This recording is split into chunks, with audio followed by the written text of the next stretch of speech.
दोस्तों, पेंशन नियमों में बदलाव 1 जनवरी 2025 से विधवा और दिव्यांगों को क्या मिलेगा नया फायदा। दोस्तों, हाल ही में सोशल मीडिया पर एक खबर तेजी से वायरल हो रही है। इस खबर के मुताबिक दोस्तों 1 जनवरी 2025 से भारत सरकार विधवा और दिव्यांग पेंशन योजनाओं में बड़े बदलाव करने जा रही है। दोस्तों, कहा जा रहा है कि इन योजनाओं के तहत पेंशन की राशि बढ़ाई जाएगी और नई पात्रता शर्तें लागू की जाएंगी। दोस्तों, इस खबर ने लोगों के बीच उत्सुकता और चिंता दोनों पैदा कर दी है। लेकिन क्या ये खबर सच है? दोस्तों, ऐसे कोई बड़े बदलाव करने जा रही है?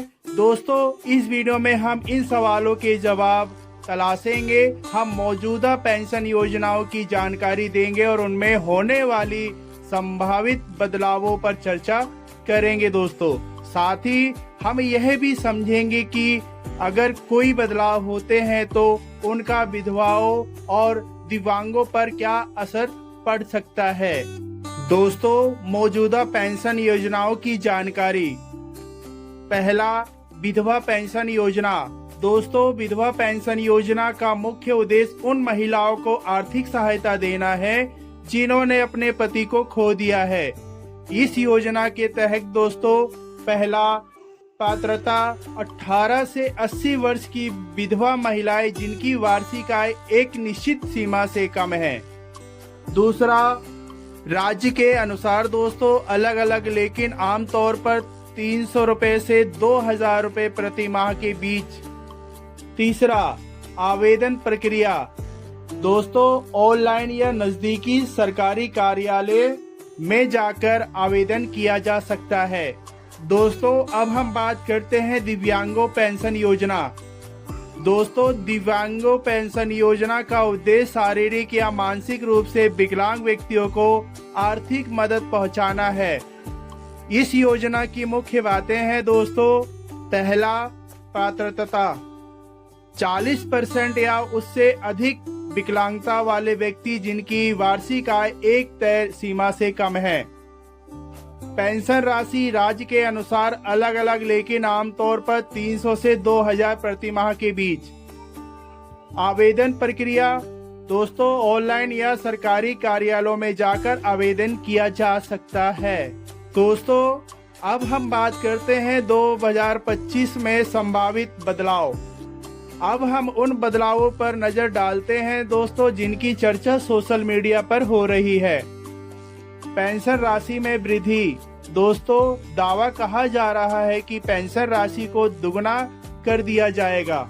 वास्तविकता, अभी तक सरकार ने ऐसी किसी बड़ी वृद्धि की आधिकारिक घोषणा नहीं की है। दोस्तों, हालांकि समय समय पर मुद्रास्फीति के हिसाब से छोटी मोटी वृद्धि होती रहती है।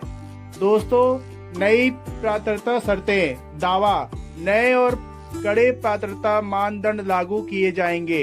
वास्तविकता, फिलहाल दोस्तों मौजूदा पात्रता शर्तें ही लागू हैं। इनमें आयु सीमा, वार्षिक आय सीमा और निवास प्रमाण शामिल है। दोस्तों, किसी नई शर्त की घोषणा नहीं हुई है।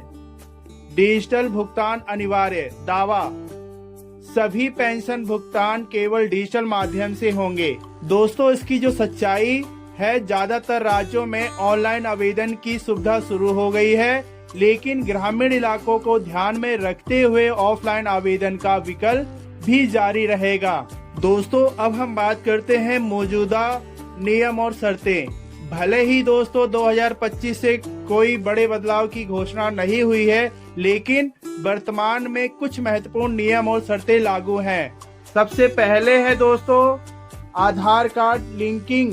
सभी लाभार्थियों को अपना आधार कार्ड पेंशन खाते से लिंक करना जरूरी है। दोस्तों, दूसरा है जीवन प्रमाण पत्र। हर साल दोस्तों लाभार्थियों को अपना जीवन प्रमाण पत्र जमा करना होता है। तीसरा है दोस्तों आय सीमा। लाभार्थियों की सालाना आय 1 साल से सीमा से ज्यादा नहीं होनी चाहिए। यह सीमा हर राज्य में अलग अलग हो सकती है। चौथा है दोस्तों दोहरी पेंशन पर रोक। एक व्यक्ति एक साथ 2 अलग अलग पेंशन योजनाओं का फायदा नहीं ले सकता। 5वां है दोस्तों नियमित जांच। सरकार समय समय पर लाभार्थियों की पात्रता की जांच करती रहती है। दोस्तों ये 5 मौजूदा नियम और शर्तें हैं जो चल रही हैं।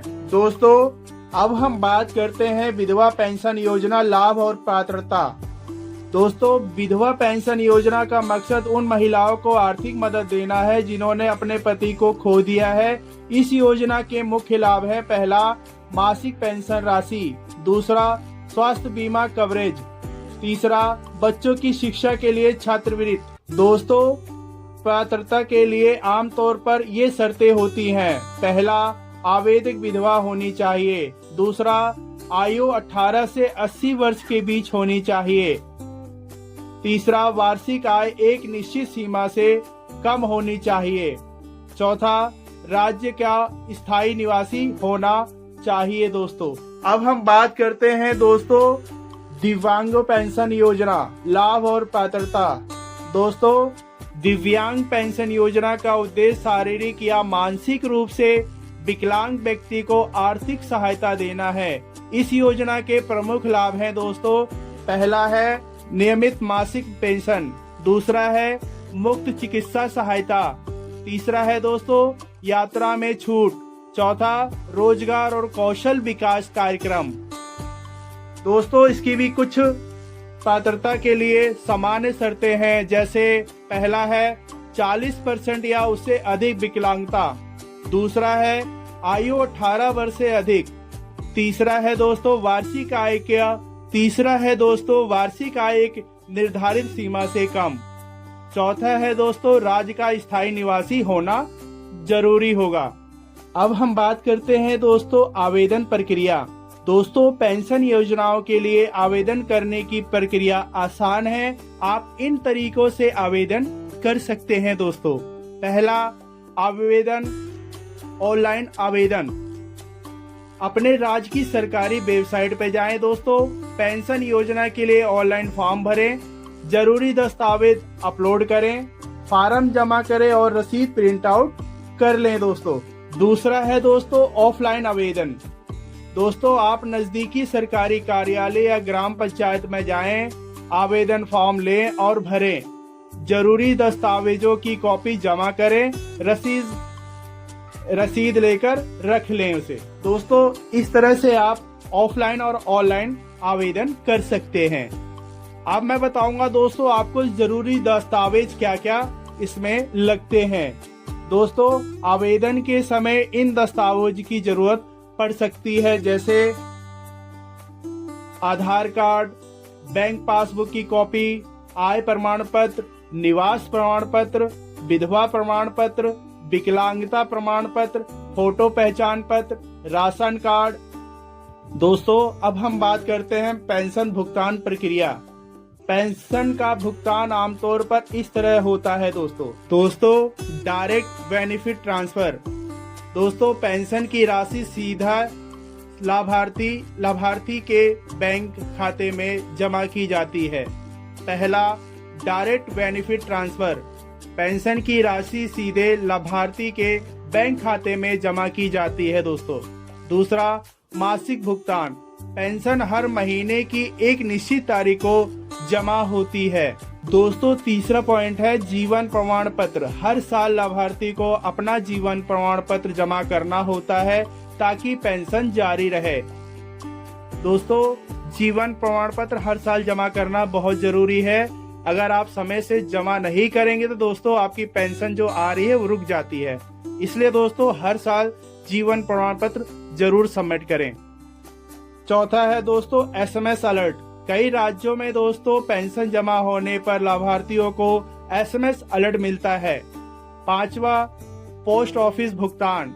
कुछ दूर दराज के इलाकों में दोस्तों अभी भी पोस्ट ऑफिस के जरिए पेंशन का भुगतान किया जाता है। सरकारी स्रोतों से ही सही जानकारी प्राप्त करें। पेंशन योजनाओं के बारे में नवीनतम और सटीक जानकारी के लिए कृपया अपने राज्य की सरकारी वेबसाइट पर या नजदीकी सरकारी कार्यालय से संपर्क करें। दोस्तों, किसी भी निर्णय लेने से पहले आधिकारिक स्रोतों से पुष्टि जरूर कर लें।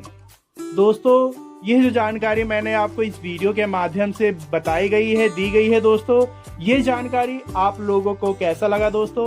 अच्छा लगा हो तो प्लीज इस वीडियो को लाइक और इस चैनल को सब्सक्राइब जरूर करें। मिलते हैं दोस्तों ऐसी ही किसी नई जानकारी के साथ। तब तक के लिए नमस्कार, जय हिंद, वंदे मातरम।